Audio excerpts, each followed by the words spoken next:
चलिए शुभ काम शुरू करने से पहले भगवान जी का नाम लेते हैं। श्री गणेशाय नमः।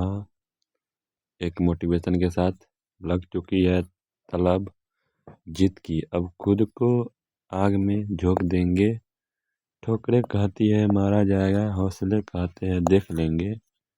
चलिए देखते हैं कल की एग्जाम के लिए ऑब्जेक्टिव क्वेश्चन। देखिए फर्स्ट वर्णिका से ही शुरू करते हैं, हल्का चैप्टर से, आपका भी माइंड फ्री हो जाएगा। दही वाली मगम्मा, मगम्मा क्या बेचती थी? तो दही बेचती थी। मगम्मा कहाँ की रहने वाली है? तो अबलूर के पास किसी गांव की। मगम्मा किस भाषा की कहानी है? कन्नड़ भाषा की। मगम्मा मिठाई किसके लिए ले जा रही थी? तो पोता के लिए। दही वाली मगम्मा किस भाषा से अनुदित है? कन्नड़ भाषा से। मगम्मा को किससे विवाद था? तो बहू से। अमराई का कुआं कहाँ है? तो रास्ते में है। क्योंड़ी राक्षसी इस छोटे से बच्चे को क्यों पीट रही है? किसने कहा? तो मगम्मा ने कहा था। नजम्मा मगम्मा की कौन थी? तो बहू थी। दही वाली मगम्मा पाठ के लेखक है श्रीनिवास। रगड़प्पा था जुआरी।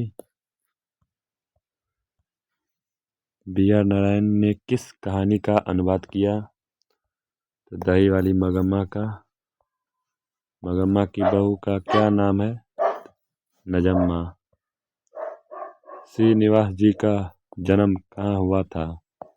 कोलार के कर्नाटक शहर में। लड़का अगर कुछ उधम करता है तो उसे मना करने का हक मुझे नहीं, यह किसने कहा? नजम्मा ने। घरवाले के रहते एक अच्छी साड़ी नसीब नहीं हुई, ऐसा किसने कहा? किसने कहा था?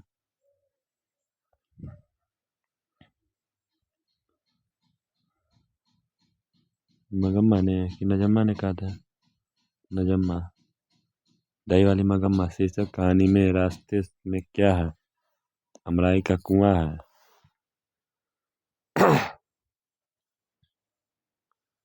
डांटे विश्वास कहानी में किस राज्य को बाढ़ एवं सूखा से प्रभावित दिखाया गया है? तो उड़ीसा। डांटे विश्वास कहानी में स्कूल कहाँ है? टीले के नीचे। किस लेखक के कथा साहित्य में उड़ीसा का जीवन गहरी आंतरिकता के साथ प्रकट हुआ है? तो सातकोड़ी होता। कौन हल्ला कर बाढ़ से सबको सचेत कर रहे थे? तो गुणनिधि, अच्युत, शंकर, मकरा, चंद्रा, इन सभी हो जाएगा। ढहते विश्वास कहानी के संपादक कौन है? सातकोड़ी होता। लक्ष्मी के बड़े लड़के का नाम क्या है? अच्युत नाम है। स्वेच्छासेवक दल का गठन किसने किया? गुणनिधि ने। लक्ष्मण कहाँ नौकरी करता था? तो कलकत्ता में। लक्ष्मी के पति का नाम क्या था? लक्ष्मण था। किस नदी के बांध के नीचे लक्ष्मी का घर था? देवी नदी के। सातकोड़ी होता कथाकार है उड़िया के। लक्ष्मी डैश कहानी का केंद्रीय पात्र है? ढहते विश्वास। बाढ़ की समस्या कहानी के केंद्र में है? ढहते विश्वास। ढहते विश्वास कहानी की प्रमुख पात्रा है? लक्ष्मी। कहाँ गया? फिर नेक्स्ट, ढहते विश्वास किस भाषा से अनुदित है? उड़िया भाषा से। ढहते विश्वास कहानी किस लेखक द्वारा अनुदित है? तो राजेंद्र प्रसाद मिश्र द्वारा। तुरई के फूल की तरह खिल खिलाकर हंसते लोग सहसा मुरझा गए। यह पंक्ति किस कहानी की है? ढाते विश्वास। बारी बारी से गांव के लड़के किसकी निगरानी कर रहे थे? तो दलाई बांध की। लक्ष्मी अपनी दोनों लड़कियों और छोटे बेटे को सुलाकर कहाँ गई? गुहाल में। घर पर दो लड़कियों और साल भर के लड़के को लेकर कौन अकेली है? तो लक्ष्मी है। सातकोड़ी होता का जन्म कब हुआ था? 19 अक्टूबर 1929 में।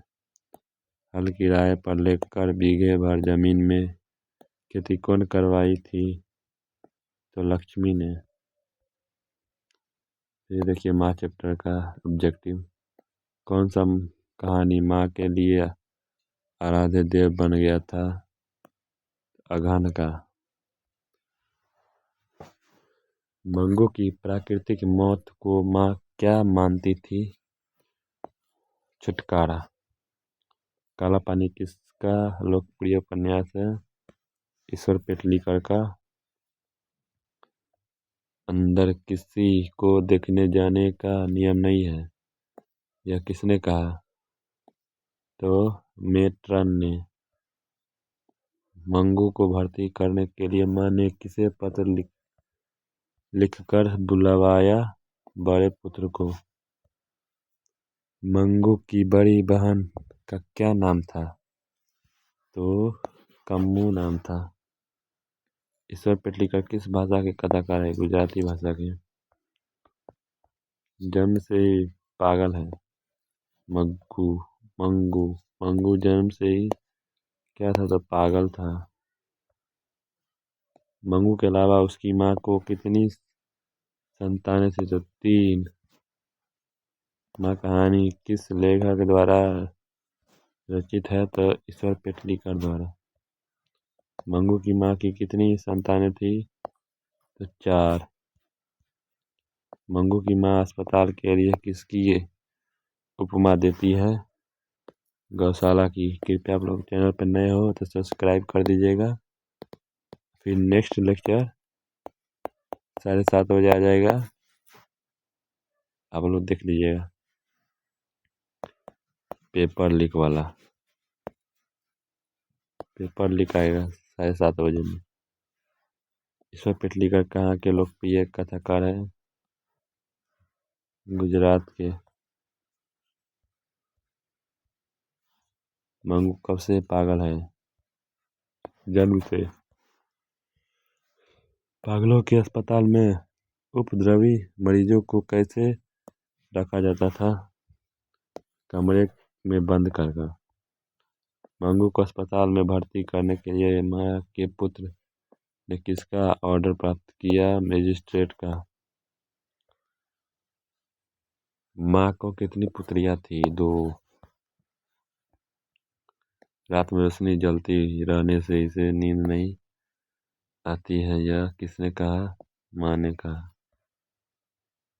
माँ जी किसे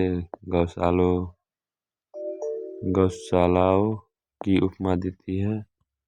अस्पताल को।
कौन महीना माँ जी का आशा भरा महीना था? अगहन का। लेखक सुजाता का जन्म कब हुआ था? 1935 में।